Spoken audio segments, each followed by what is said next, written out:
the program which is going to show you how the getc and putc functions. File ಒಳಗಡೆಗೆ character ನ read ಮಾಡೋದು ಮತ್ತೆ write ಮಾಡೋದು ಯಾವ ರೀತಿ ಅನ್ನುವಂತ ಒಂದು example program in which you are going to copy the contents of one file which is opened in a read mode to another file which is opened in a write mode. ಒಂದು file ಅನ್ನ read mode ನಾಗ open ಮಾಡೇವಿ, ಒಂದು file ಅನ್ನ write mode ನಾಗ open ಮಾಡೇವಿ. read mode ಒಳಗೆ open ಮಾಡಿದ ಫೈಲು ಆಲ್ರೆಡಿ ಎಕ್ಸಿಸ್ಟಿಂಗ್ ಫೈಲ್ ಅದ. It has some contents in it, and the file which is opened in a write mode may be already existing file or it may not be existing file. Already existing file ittu andre adar content delete agi cursor beginning ಗೆ point ಆಗಿರ್ತೈತಿ. ಇಲ್ಲ existing file ಇರ್ಲಿಲ್ಲ ಅಂತಂದ್ರೆ ಹೊಸ file ಅನ್ನ create ಮಾಡ್ತೈತಿ and cursor will be again pointing at the beginning. So ಯಾವುದೇ ಇದ್ದನ್ನು it will be like a fresh opened page. The file which is opened in a write mode will be a fresh page which is being opened, and the file which is opened in write mode has some contents in it, and those contents will be copied to the new created file. ಅದನ್ನ ಯಾವ ರೀತಿ ಮಾಡ್ತೇವಿ ಅನ್ನೋದಕ್ಕೆ ಇಲ್ಲಿ program ಅದ.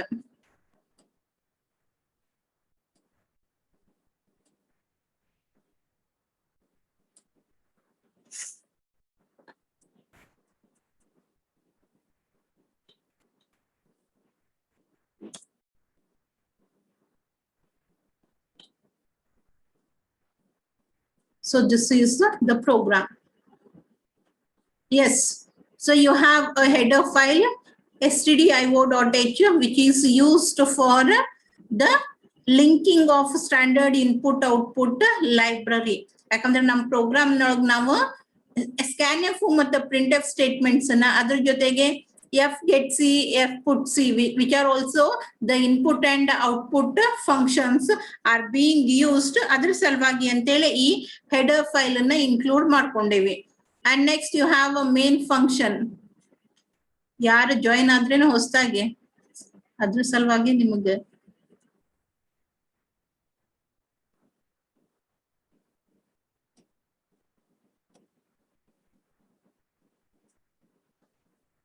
okay. So main function, it is the point which indicates from where the program execution begins.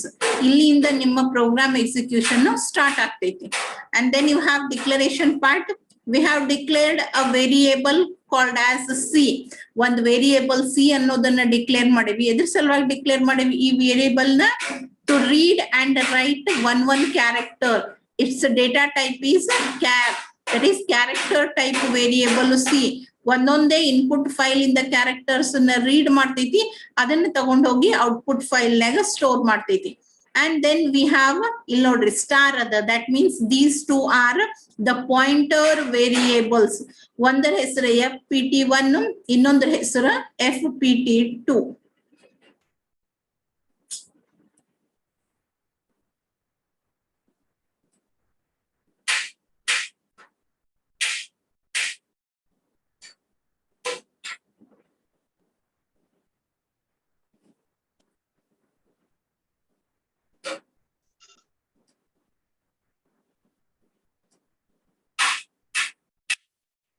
ಜಲ್ದಿ join ಆಗ್ಲಿಕ್ಕೆ ಬರಲ್ಲನಾ?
Again same thing will happen. ಯಾಕೆ ಜಲ್ದಿ ಜಾಯಿನ್ ಆಗಂಗಿಲ್ಲ? ನೀವು link ಕಳ್ಸೋಣ.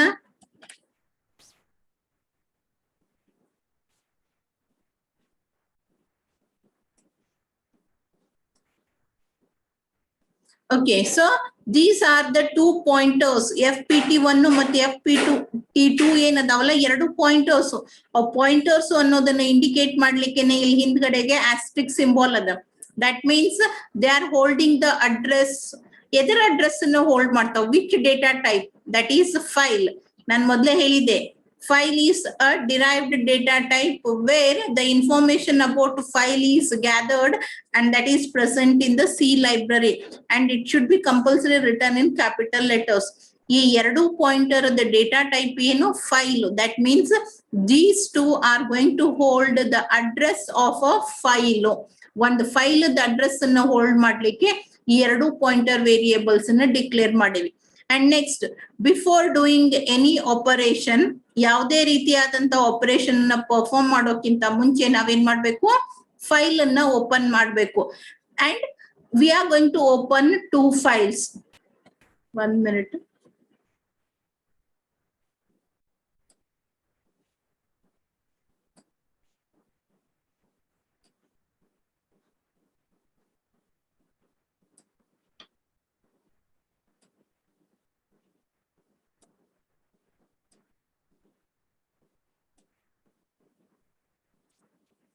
We are going to open two files. ಯಾಕಂದ್ರೆ ಒಂದ್ ಕಡೆಯಿಂದ read ಮಾಡ್ಬೇಕು, ಒಂದ್ ಕಡೆಗೆ ಒಯ್ದು ಅದನ್ನ ರೈಟ್ ಮಾಡ್ಬೇಕು. So for that reason you are going to open two files, and two different fopen functions are used for opening two files. First ಏನದ? fopen. That means you are going to open a file. And what is the name of that file? It is test.dat. Do you remember the syntax of fopen? fopen, name of the file and access mode. What is the name of the file? It is test1.dat. ಹೆಸರೇನು? test1.dat. And what is the access mode? R. That means this particular file is being opened for reading purpose. ಈ test1 ಅನ್ನುವಂತ file ಅನ್ನ ಎದ್ರ ಸಲುವಾಗಿ open ಮಾಡ್ಲಿಕ್ಕತ್ತೇವಿ? Read ಮಾಡೋ ಸಲುವಾಗಿ open ಮಾಡ್ಲಿಕ್ಕತ್ತೇವಿ. That means the file has to be created before only. ಆಮೇಲೆ ಆ created file ಅನ್ನ ಓಪನ್ ಮಾಡಿ ಅದರ ಅಡ್ರೆಸ್ ಅನ್ನ ರಿಟರ್ನ್ ಮಾಡ್ತೀವಿ. And that return address is being stored in FPT1. That means this particular pointer is now pointing to test.dat. ಅದೇ ರೀತಿಯಾಗಿ ಇನ್ನೊಂದು ಫೈಲ್ ಓಪನ್ ಮಾಡಿವಿ using the fopen function, and that file name is copy.dat. ಏನು ಆ file ಹೆಸರು? copy.dat. And it is in which mode? It is in write mode. That means this particular file is being opened for writing purpose. ಬರೆಯೋ ಸಲುವಾಗಿ ಅಲ್ಲಿ ಒಯ್ದು ಏನೋ content ನ ಹಾಕ್ಬೇಕು ಅಂತೇಳಿ ಈ ಪರ್ಟಿಕ್ಯುಲರ್ ಫೈಲ್ ಅನ್ನ ಓಪನ್ ಮಾಡ್ತೀವಿ. ಈ ಫೈಲ್ ಆಲ್ರೆಡಿ ಎಕ್ಸಿಸ್ಟಿಂಗ್ ಇತ್ತು ಅಂದ್ರೆ ವೆಲ್ ಅಂಡ್ ಗುಡ್. ಇರ್ಲಿಲ್ಲ ಅಂತಂದ್ರೆ ಈ ಹೆಸರಿನ ಫೈಲ್ ಅನ್ನ ಕ್ರಿಯೇಟ್ ಮಾಡ್ತೈತಿ ಅಂಡ್ ಅದರ ಅಡ್ರೆಸ್ ಅನ್ನ FPT ಗೆ ರಿಟರ್ನ್ ಮಾಡ್ತೈತಿ. FPT2 is pointing to copy.dat and FPT1 is pointing to test.1. ಎರಡು ಫೈಲ್ ಅನ್ನ ಓಪನ್ ಮಾಡಿ ಇಟ್ವಿ. ಇವಾಗ keep on joining whenever you feel like joining. Time table ಏನು ಇಲ್ಲ, ಎಲ್ಲಾನು ಬಿಟ್ಟು ನಿಮ್ಮನ್ನ ಜಾಯಿನ್ ಮಾಡಿಸ್ಕೊಳ್ಳೋ ಕೆಲಸ ಮಾಡ್ತೇವಂತ ನಾವಿಲ್ಲ.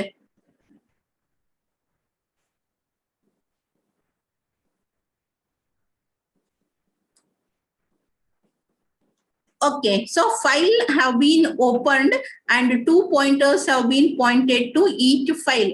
Test.write to ಓದೋ ಸಲುವಾಗಿ ಓಪನ್ ಆಗಿರೋದು, which is having some content in it, and another file copy.dat which is opened for writing purpose, and at presently it will not have anything in it. ಮೊದ್ಲು ಏನ್ರೆ ಇದ್ದು ಅಂದ್ರೆ ಅವು ಡಿಲೀಟ್ ಆಗಿರ್ತಾವು, ಅಥವಾ ಮೊದ್ಲೇ ಇರುವಂತ ಫೈಲ್ ಇರ್ಲಿಲ್ಲ ಅಂದ್ರೆ ಹೊಸ ಫೈಲ್ ಓಪನ್ ಆಗಿರ್ತೈತಿ, ಅದ್ರೊಳಗೂ ಕೂಡ ಏನು ಕಂಟೆಂಟ್ಸ್ ಇರಂಗಿಲ್ಲ, ಬ್ಲಾಂಕ್ ಪೇಜ್ ಇದ್ದಂಗ ಓಪನ್ ಆಗಿರ್ತೈತಿ. ನೆಕ್ಸ್ಟ್ ಒಂದ್ ಸಿಂಪಲ್ ಸ್ಟೇಟ್ಮೆಂಟ್ ಅನ್ನ ಹಾಕಿನ್ ನಾನು, ಯಾಕಂದ್ರೆ ಇವಾಗ ನಮ್ದ ಫೈಲ್ ಕಾಪಿ ಆಪರೇಷನ್ ಸ್ಟಾರ್ಟ್ ಆಗ್ತೈತಿ. ಒಂದ್ ಫೈಲ್ ಇಂದ ಇನ್ನೊಂದ್ ಫೈಲಿಗೆ, ಈ ಫೈಲ್ ಇಂದ ಕಂಟೆಂಟ್ಸ್ ಈ ಫೈಲಿಗೆ ಕಾಪಿ ಮಾಡೋ ಆಪರೇಷನ್ ಅನ್ನ ನಾನು ಇವಾಗ ಸ್ಟಾರ್ಟ್ ಮಾಡ್ತೀನಿ ಅನ್ನೋದನ್ನ ಹೇಳಲಿಕ್ಕೆ ಒಂದು printf statement which will be appearing on the output screen as it is. Then you have a function f get c. Why you are going to use f get c function? ಎದಕ್ಕೆ use ಮಾಡ್ತೀವಿ ಈ function ಅನ್ನ? Text ಮಾಡಬೇಡ್ರಿ, answer ಅನ್ನ ಹೇಳ್ರಿ. Unmute your self and answer. Reading the character. The character. Particular pointer point ಆಗ್ತೈತಿ, ಅಲ್ಲಿಂದ ಒಂದು ಕ್ಯಾರೆಕ್ಟರ್ ನ ರೀಡ್ ಮಾಡ್ಲಿಕ್ಕೆ ಎಫ್ ಗೆಟ್ ಸಿ ಫಂಕ್ಷನ್ ಅನ್ನ ಯೂಸ್ ಮಾಡ್ತೀವಿ. ಎಫ್ ಗೆಟ್ ಸಿ ಯಾವ particular file? fpt1. Where it is pointing? It is pointing to test.1.dat. ಅಂದ್ರೆ test1.dat ಗೆ ಈ ಪರ್ಟಿಕ್ಯುಲರ್ ಪಾಯಿಂಟರ್ ಪಾಯಿಂಟ್ ಆಗ್ಲಿಕ್ಕತ್ತೈತಿ. ಅಲ್ಲಿ ಹೋಗಿ ಅಂದ್ರೆ test1.dat ಹೋಗಿ ಅಲ್ಲಿರುವಂತ ಫಸ್ಟ್ ಕ್ಯಾರೆಕ್ಟರ್ ಅನ್ನ ರೀಡ್ ಮಾಡ್ತೀವಿ and that character will be assigned to C. Now C contains the first character from the file test1.dat. Clear ಆಯ್ತಾ? ಇದೇನ್ ಮಾಡ್ತೈತಿ ಅನ್ನೋದು this particular function. Is it clear? Yes, madam. Is it clear? Repeat once, ma'am. Okay. So f get c is a function which is going to read a single character. ಎಲ್ಲಿಂದ ಓದ್ಬೇಕು? Where fpt1 is pointing. Where fpt1 is pointing? It is pointing to test1.dat. ಇಲ್ಲಿ ನೋಡ್ರಿ, ನಾವು open ಮಾಡಿ ಇದರ address ಅನ್ನ assign ಮಾಡೇವಾ fpt1 ಗೆ? Yes or no? Yes, madam. Yes, ma'am. Okay. So ಆ ಪರ್ಟಿಕ್ಯುಲರ್ ಫೈಲು ಅಂದ್ರ test1.dat the first character will be read and that will be assigned to C. That means C holds the first character from the file test1.dat. Is it clear now? Ma'am. ಒಂದು ನಿಮಿಷ, ಇನ್ನ join ಆಗ್ತಾರ ಅವ್ರ class ಮುಗಿಯೋ ತನಕ join ಆಗ್ತಾರ ನಿಮ್ classmates. ನಾನು ಅವ್ರನ್ನ ಜಾಯಿನ್ ಮಾಡಿಸ್ಕೋ ಕೆಲ್ಸಾನೇ ಮಾಡ್ತೀನಂತ.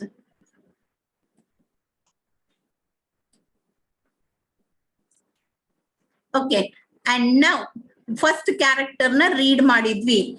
ಈ ಪರ್ಟಿಕ್ಯುಲರ್ ಆಪರೇಷನ್ ಅನ್ನ ನಾನು ಎಲ್ಲಿ ತನಕ ಮಾಡ್ಬೇಕು ಅನ್ನೋದಕ್ಕ ಒಂದು ಕಂಡೀಷನ್ ಅದ. What is that? While C is not equals to end of file. ನಾನು ರೀಡ್ ಮಾಡಿರುವಂತ ಕ್ಯಾರೆಕ್ಟರು ಎಂಡ್ ಆಫ್ ಫೈಲ್ ಐತೋ ಅಥವಾ ಇಲ್ವೋ ಅನ್ನೋದನ್ನ ಚೆಕ್ ಮಾಡ್ಬೇಕು. First character if it is having some content, ನಾನು ಅದ್ರೊಳಗೆ ವೆಲ್ಕಮ್ ಅಂತ ಬರ್ದೀನಿ ಅಂತ ತಿಳ್ಕೊರಿ. ಫಸ್ಟ್ ಕ್ಯಾರೆಕ್ಟರ್ ಏನಿರ್ತೈತಿ? ಡಬ್ಲ್ಯೂ ಇರ್ತೈತಿ. Whether this condition W is not equals to end of file, condition ಏನಾಗ್ತೈತಿ? ಟ್ರೂ ಆಗತ್ತ, ಹೌದಾ ಇಲ್ವೋ? ಎಂಡ್ ಆಫ್ ದ ಫೈಲ್ ಅಂತಂದ್ರ ಲಾಸ್ಟ್ ಗೆ ನಿಮ್ದು ಹೆಂಗ ನಲ್ ಕ್ಯಾರೆಕ್ಟರ್ ಬರ್ತೈತಿಲ್ಲ ಸ್ಟ್ರಿಂಗ್ ಒಳಗಡೆಗೆ, ಆ ರೀತಿ ಫೈಲ್ ಒಳಗೆ ಎಂಡ್ ಆಫ್ ಫೈಲ್ ಅಂತ ಹೇಳಿ ಒಂದು ಸ್ಪೆಷಲ್ ಕ್ಯಾರೆಕ್ಟರ್ ಅಪಿಯರ್ ಆಗ್ತೈತಿ. Whether W is equals to that? No, W is not equals to end of the character. Condition ಏನಾಯ್ತು? true. ಕಂಡೀಷನ್ ಏನಾಯ್ತು? True, madam. True, ma'am.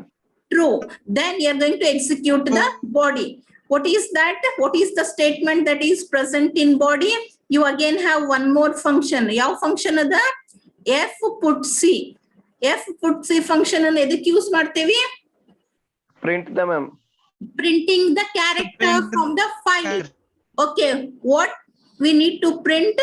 Whatever is present in the variable C. C variable ಒಳಗೆ ಏನದ? W ಇತ್ತು, ಹೌದಿಲ್ಲ? ಹೌದಾ?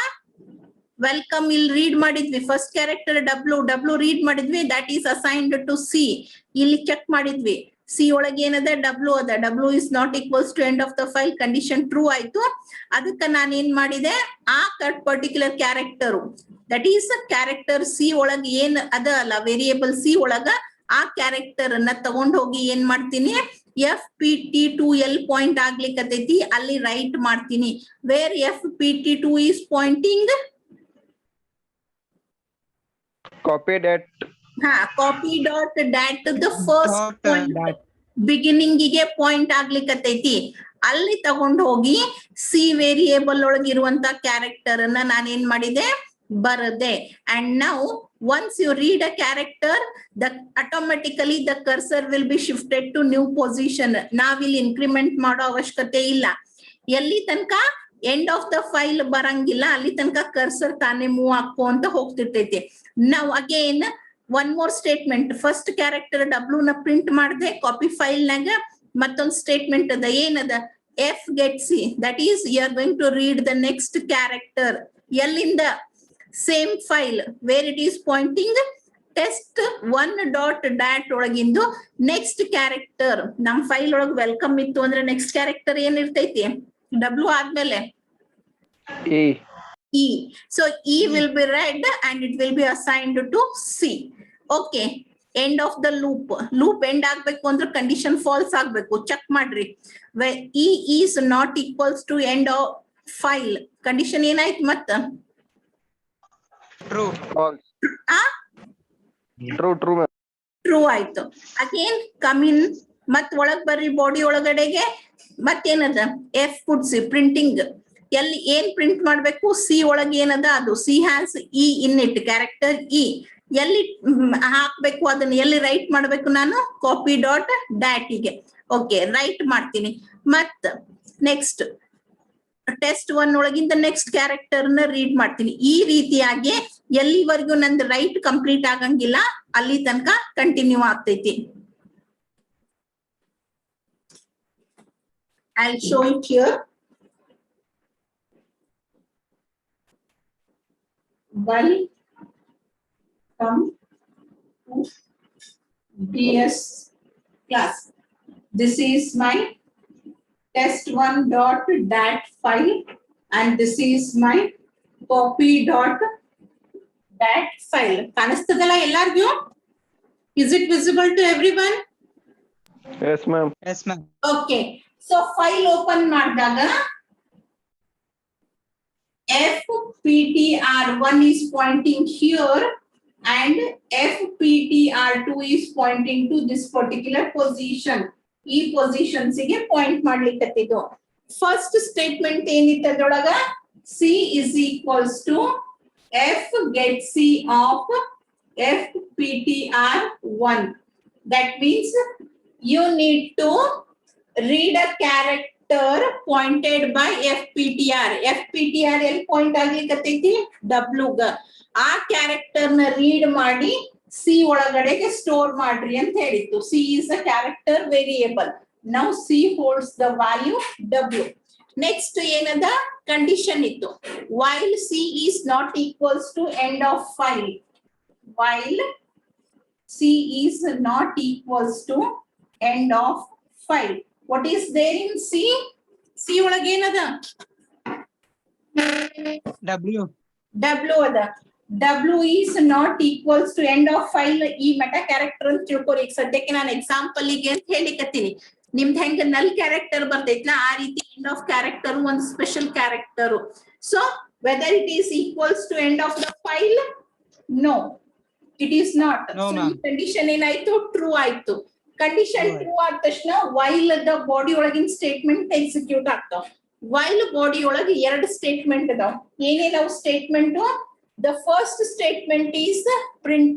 It is an output statement. That is, you need to print that. You need to print the value that is present in C to the output file. ಏನದ ಅದು statement while loop ಒಳಗಡೆಗೆ? C is equal to F put C of E equals to test1.dat. ಒಂದ್ ನಿಮಿಷ ನಾ ಈ ಬರ್ಲಿಕ್ಕತ್ತೀನಿ ನೋಡ್ರಿ. It is F put C of C comma FPTR2. ಏನಿದು? You need to put a character. ಯಾವ ಕ್ಯಾರೆಕ್ಟರ್? ಸಿ ಒಳಗೆ ಏನದ ಅದು, ಸಿ ಒಳಗೆ ಏನದ, W. W has to be written. Where it has to be written? Wherever FPTR2 is pointing. FPTR2 ಎಲ್ಲಿ point ಆಗ್ಲಿಕ್ಕತ್ತೈತಿ? ಇಲ್ಲಿ point ಆಗ್ಲಿಕ್ಕತ್ತೈತಿ. That means you need to write W here. Once a W read ಮಾಡಿದ ತಕ್ಷಣ pointer ಏನಾಗಿರ್ತೈತಿ, automatic ಆಗಿ increment ಆಗ್ತೈತಿ. ಇಲ್ಲಿದು increment ಆಗ್ತೈತಿ. Now FPTR is pointing here and FPTR2 is pointing to E. ಎಲ್ಲಿವರೆಗೂ end of file ಬರಂಗಿಲ್ಲ ಅಲ್ಲಿ ತನಕ ಆಟೋಮೆಟಿಕ್ ಆಗಿ ರೀಡ್ ಮಾಡಿದ ತಕ್ಷಣ, ರೈಟ್ ಮಾಡಿದ ತಕ್ಷಣ ಪಾಯಿಂಟರ್ ಇನ್ಕ್ರಿಮೆಂಟ್ ಹಾಕೊಂತ ಹೋಗ್ತಾವ. ನೆಕ್ಸ್ಟ್ ವೈಲ್ ಲೂಪ್ ಒಳಗೆ ಇನ್ನೊಂದು ಸ್ಟೇಟ್ಮೆಂಟ್ ಐತಿ ಏನು, C is equals to F get C of F P T R 1. ಇದು ಎಕ್ಸಿಕ್ಯೂಟ್ ಆಯ್ತಾ. ನೆಕ್ಸ್ಟ್ ಏನದ, you need to get a character from wherever FPTR1 is pointing. Where it is pointing now? It is pointing to E. ಅಂದ್ರೆ C ಒಳಗೆ W ಹೋಯ್ತು, ಏನ್ ಬಂತು, E ಬಂತು. Okay, next ಮತ್ತ ಇಲ್ಲಿಗೆ ನಿಮ್ದು ಕ್ಲೋಸಿಂಗ್ ಬ್ರಾಕೆಟ್ ಅದ. ಇನ್ನು ಬಾಡಿ ಕ್ಲೋಸ್ ಆಗಿಲ್ಲ, ಯಾಕ ನಮ್ದು condition end of the file reach ಆಗಿಲ್ಲ ಇನ್ನು ಇದರದು. Whether E is not equals to end of the file. E is not equals to end of the file condition ಏನಾಗ್ತೈತಿ, ಟ್ರೂ ಟ್ರೂ ಆಗ್ತೈತಿ. ದಟ್ ಮೀನ್ಸ್ ಬಾಡಿ ಒಳಗಡೆಗೆ ಬರ್ಬೇಕು. ಮತ್ತೇನದ statement, put C, C ಒಳಗೆ ಏನದ ಅದನ್ನ ಎಲ್ಲಿ ಕರ್ಸರ್ ಪಾಯಿಂಟ್ ಆಗ್ಲಿಕ್ಕತ್ತೈತಿ ಅಲ್ಲಿ ರೈಟ್ ಮಾಡ್ರಿ. Okay, is return. Again cursor comes here and this cursor comes here. ಮತ್ತೆ ರೀಡ್ ಮಾಡ್ರಿ. ನೆಕ್ಸ್ಟ್ ಸ್ಟೇಟ್ಮೆಂಟ್ ಏನದ, L will be read and L will be copied. Okay, ಈಗಿನ ಬಂದ್ವಿ ನೋಡ್ರಿ, blank space it is also a character. ನಿಮಗ್ ನೆನ್ಪಿರ್ಬೇಕು, new line, blank space, all these are characters. ಎಲ್ಲಿವರೆಗೂ ನಾವು ಎಂಡ್ ಆಫ್ ದ ಫೈಲ್ ಬರಂಗಿಲ್ಲ ಅಲ್ಲಿ ತನಕ ಇಲ್ಲೇ ಸ್ಪೇಸು, ಇಲ್ಲಿಗೆ ನ್ಯೂ ಲೈನ್ ಎರಡನ್ನೂ ರೀಡ್ ಮಾಡ್ತೈತಿ. So same will be copied here, space will be copied here. ಆಮೇಲೆ ಸಿ, ಆಮೇಲೆ ಓ, ಆಮೇಲೆ ಎಂ, ಆಮೇಲೆ E, new line character, line will jump. Again to ds ಮತ್ new line class. And when you come here, you will be having a special character. This single character, end of the file ಬರ್ತೈತಿ. End of the file is not equals to end of the file. ಏನಾಗ್ತೈತಿ condition, false. end of the file is not equals to end of the file condition ಏನಾಗ್ತೈತಿ, false. ಉಳ್ದೋರ್ ಅದೀರಿ ಕ್ಲಾಸ್ನಾಗ, false. False ಆಗ್ತೈತಿ. Condition false ಆದ್ರೆ ಏನಾಗ್ಬೇಕು, exit ಆಗ್ತದ್ರಿ loop. ಬಾಡಿಯಿಂದ ಹೊರಗೆ ಬರ್ತೇವೆ, ಲೂಪ್ ಎಕ್ಸಿಟ್ ಆಗ್ತೇವೆ. ಹೌದಾ, ನಾವು you will exit from the loop.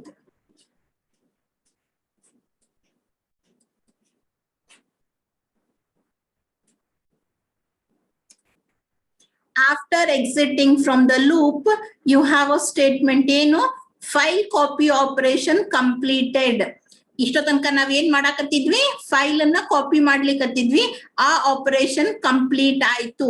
And once your task is being done, you need to close the file pointers. ಇಲ್ಲಿ ಎರಡು ಫೈಲ್ ಪಾಯಿಂಟರ್ಸ್ ನ ಓಪನ್ ಮಾಡಿದ್ವಲ್ಲ, ಅವೆರಡನ್ನು ಕ್ಲೋಸ್ ಮಾಡ್ತೀವಿ using F close function. F close fpt1 and f close fpt2. ಇಲ್ಲಿಗೆ ನಿಮ್ದ program complete ಆಯ್ತು. ಇದ್ರೊಳಗ ನಿಮ್ಗೆ ಔಟ್ಪುಟ್ ಸ್ಕ್ರೀನ್ ಮೇಲೆ ಇವೆರಡೇ ಸ್ಟೇಟ್ಮೆಂಟ್ ಕಾಣಿಸ್ತಾವ್.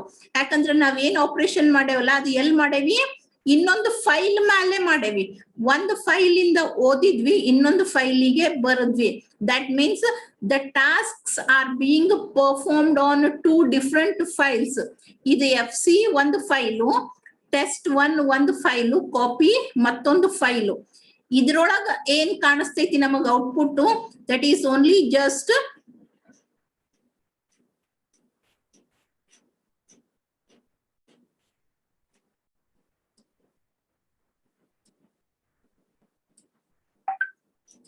ಅವೆರಡೇ ಸ್ಟೇಟ್ಮೆಂಟ್. ಒಂದು file copy operation in progress, ಇನ್ನೊಂದು ಫೈಲ್ ಕಾಪಿ ಆಪರೇಷನ್ ಕಂಪ್ಲೀಟೆಡ್. ನಿಮ್ಗೆ ಔಟ್ಪುಟ್ ಅನ್ನ ನೋಡ್ಬೇಕಾಗಿತ್ತು ಅಂದ್ರ ಔಟ್ಪುಟ್ ಫೈಲ್ ನಾಗ ನೋಡ್ಬೇಕು. ಈ ಫೈಲ್ ರಿಲೇಟೆಡ್ ಎಷ್ಟು ಪ್ರೋಗ್ರಾಮ್ಸ್ ಬರ್ತಾವಲ್ಲ ಎಲ್ಲದಕ್ಕೂ ನಿಮ್ output either it will appear on the screen or you have to check the output file depending upon the program. ಈಗ ಸದ್ಯಕ್ಕೆ ನಿಮ್ ಇನ್ಪುಟ್ ಈ ಫೈಲ್ ನಾಗ ಇರ್ತೈತಿ, ಔಟ್ಪುಟ್ ಈ ಫೈಲ್ ನಾಗ ಇರ್ತೈತಿ. ಅದನ್ನ ಬಿಟ್ರೆ ಉಳಿದಿದ್ದು ಯಾವ್ದು ನಿಮ್ದು ಇದ್ರೊಳಗ ಈ ಸ್ಕ್ರೀನ್ ಮೇಲೆ ಎಕ್ಸಿಕ್ಯೂಟ್ ಆಗಂಗಿಲ್ಲ. ಅದ್ರ ಸಲುವಾಗಿ ಫಸ್ಟ್ ನಾನು ಕಾಪಿ ಡಾಟ್ ಡ್ಯಾಟ್ ಓಪನ್ ಮಾಡಿ ನಿಮ್ಗೆ ಅದ್ರೊಳಗಿನ ಕಂಟೆಂಟ್ ಅನ್ನ ತೋರಿಸ್ತೀನಿ ನೋಡ್ರಿ.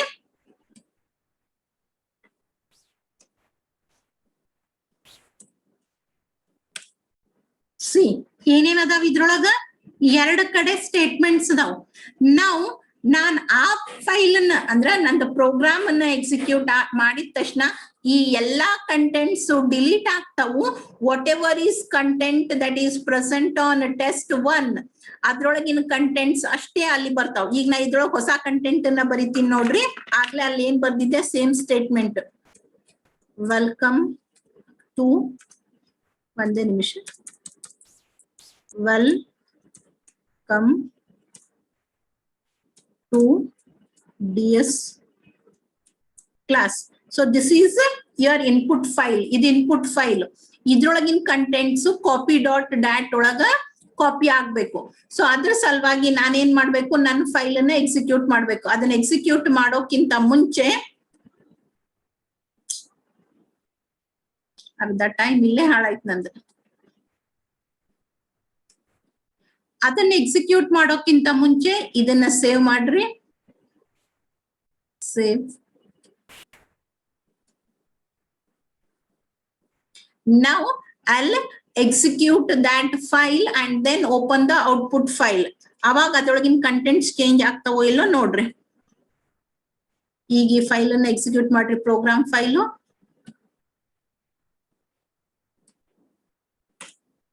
will execute this file. Alt R, run. Okay. File copy operation is in progress. File copy operation complete. ಶುರು ಆಯ್ತು, ಮುಗೀತು. ಈಗ ನೋಡ್ರಿ, copy.dat ಒಳಗಿನ ಕಂಟೆಂಟ್ಸ್ ಚೇಂಜ್ ಆಗ್ಯಾವು. ಅವತನ್ನ ಸೇವ್ ಮಾಡ್ಬೇಕೋ ಬೇಡ ಅಂತ ಬಂತು. ನಾ ಹೂ ಅಂತಂದೆ. Now I'll open copy.dat. ಆಗ್ಲೇ ಅಲ್ಲಿ ಬೋರ್ಡ್ ಆಫ್ DS ಕ್ಲಾಸ್ ಅದೇನೋ ಇತ್ತು ಕಂಟೆಂಟ್ ಎರಡೆರಡ್ ಕಡೆ ಕಾಪಿಡ್. ಇವಾಗ ಏನದ ನೋಡ್ರಿ. How are you getting bored by DS class? Change ಆಗ್ಯಾವ, ಕಂಟೆಂಟ್ಸ್ ಕಾಪಿ ಆಗ್ಯಾವ. ಟೆಸ್ಟ್ 1 ಒಳಗಿನ ಕಂಟೆಂಟ್ಸ್ copy.dat ಒಳಗ ಕಾಪಿ ಆಗ್ಯಾವು. ಹಳಿ ಕಂಟೆಂಟ್ಸ್ ಹೋಗ್ಯಾವು. ಯಾಕಂದ್ರೆ we have opened this particular file in write mode. Is it clear? Ma'am welcome to DS class ಅಂತ ಹಾಕಿದ್ರಲ್ರಿ? ಹಾ ರೀ, ಒಂದ್ ನಿಮಿಷ. ಮತ್ತೆ how are you?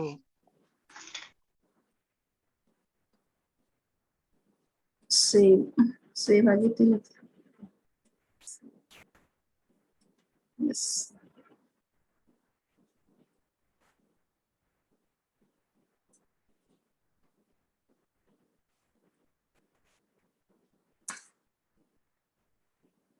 Test 1 copy.dat file name correct ada. Enter.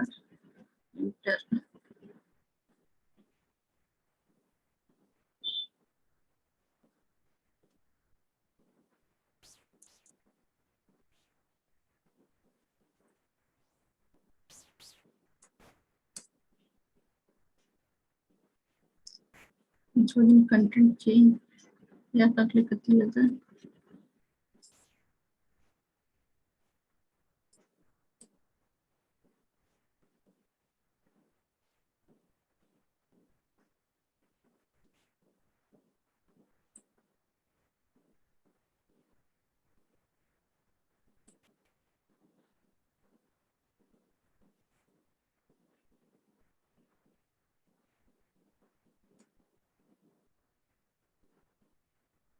ಆಗಂಗಿಲ್ಲ. when you open applet code ಹಳಿ contents ಇರ್ತಾವು, ಹೊಸದನ್ನ ಏನ್ ರೈಟ್ ಮಾಡ್ತೇವಿ ಅವು ಬರ್ತಾವ. ಅದ್ರ ಸಲುವಾಗಿ ಮೊದ್ಲಿಗೆ ಕಾಪಿ ಮಾಡಿದ content welcome to DS class ಹಂಗೆ ಇತ್ತು. ಮತ್ತೊಂದ್ಸರಿ ಸೇಮ್ ಪ್ರೋಗ್ರಾಮ್ ಎಕ್ಸಿಕ್ಯೂಟ್ ಮಾಡೋಣ. ಮತ್ ಇಲ್ಲಿ ಹಿಡ್ಕೊಂಡು ಎಲ್ಲಾ ಕಂಟೆಂಟ್ ಕಾಪಿ ಆಗಿತ್ತು. Welcome to DS class by ಆ ಸ್ಟೇಟ್ಮೆಂಟ್ ಕೂಡ ಕಾಪಿ ಆಗಿತ್ತು. ಅದರಿಂದಾಗಿ ನಿಮಗ ಎರಡೆರಡ್ ಸರಿ ಆ ವೆಲ್ಕಮ್ ಟು DS ಕ್ಲಾಸ್ ಮತ್ತೆ ಫೈನಲಿ ಬೈ ಅನ್ನುವಂತ ಒಂದು ಎಕ್ಸ್ಟ್ರಾ ಸ್ಟೇಟ್ಮೆಂಟ್ ಬರ್ಲಿಕ್ಕತ್ತಿತ್ತು. ಅಂಡರ್ಸ್ಟುಡ್? ಹೆಂಗ್ ಇನ್ಪುಟ್ ಪ್ರೊವೈಡ್ ಮಾಡ್ತೇವಿ, ಹೆಂಗ್ ಔಟ್ಪುಟ್ ನ ಚೆಕ್ ಮಾಡ್ತೇವಿ ಅಂತ ಗೊತ್ತಾಯ್ತಾ? Yes ma'am. ಇದ್ರೊಳಗ ಅಂದ್ರೆ ನಿಮ್ಗೆ ಇಷ್ಟೆಲ್ಲ ಕಾಂಪ್ಲಿಕೇಶನ್ಸ್ ಬರ್ತಾವ. VMware ಒಳಗ್ ಮಾಡಿದ್ರ ಅಲ್ಲಿ ಡೈರೆಕ್ಟ್ ಆಗಿ ಸೇವ್ ಆಗಿರ್ತೈತಿ. ಇಲ್ಲಿ ನಾನು ಫಸ್ಟ್ ಗೆ ಟೆಸ್ಟ್ 1 ಒಳಗ ಅದು ಸೇವ್ ಆಗಿರ್ಲಿಲ್ಲ. ಅದಕ್ಕೆ ನಿಮ್ಗೆ ಹಳಿ ಕಂಟೆಂಟೇ ಬರ್ಲಿಕ್ಕತ್ತಿತ್ತು. ಅದು ಕನ್ಫ್ಯೂಸ್ ಆಗಿತ್ತು ಒಂದ್ ಸ್ವಲ್ಪ.